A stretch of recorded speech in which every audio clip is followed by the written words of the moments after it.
zusammen! Hi!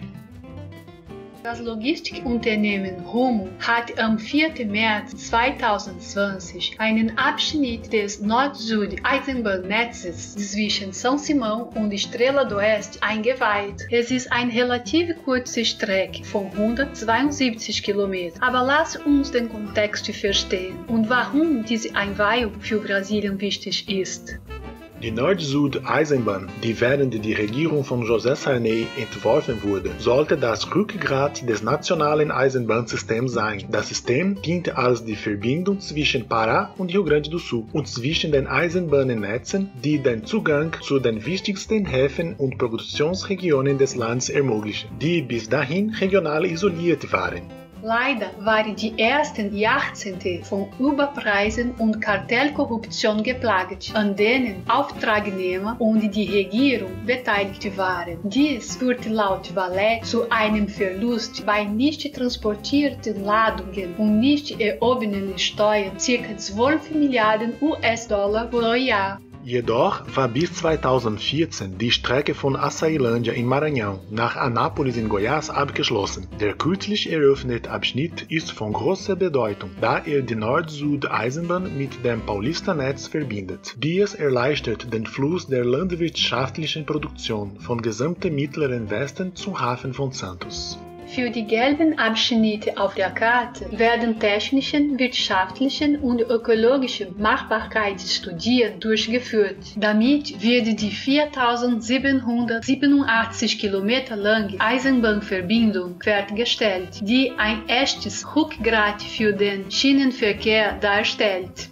Nach einer Prognose der National Land Transport Agency beträgt die aktuelle Nachfrage nach der Nord-Süd-Eisenbahn 1,7 Millionen Tonnen und es wird erwartet, dass sie im Jahr 2055 22,7 Millionen Tonnen erreichen wird. Die Nord-Süd-Eisenbahn senkt die Transportkosten und verbilligt so den Verkauf von Produkten auf dem Inlandsmarkt und macht sie auch im Ausland wettbewerbsfähiger. Der Schienenverkehr fördert auch die landwirtschaftliche Produktion, reduziert Schadstoffemissionen und Verkehrsunfälle.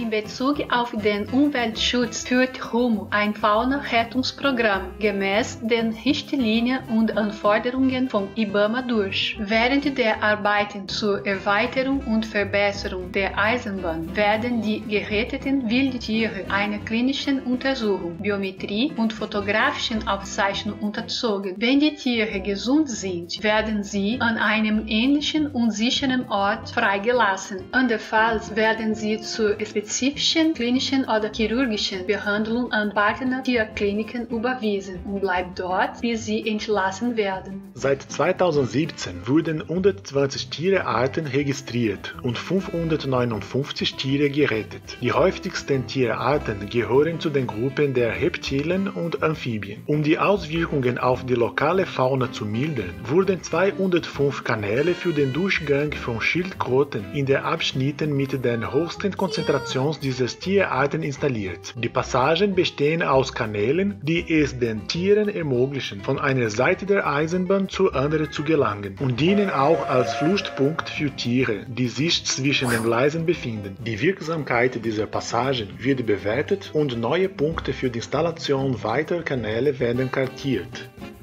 Das Gemälde an unserer Wand heute heißt Fünf Mädchen aus Guaratinguetá von Di Cavalcanti. Emiliano Augusto Cavalcanti de Albuquerque Melo, bekannt als Di Cavalcanti, war ein brasilianischer Maler, der eine Form brasilianischer Kunst ohne erkennbare europäische Einflüsse herstellen wollte. Vielen Dank fürs Zuschauen. Bis zum nächsten Mal. Pass gut auf dich auf.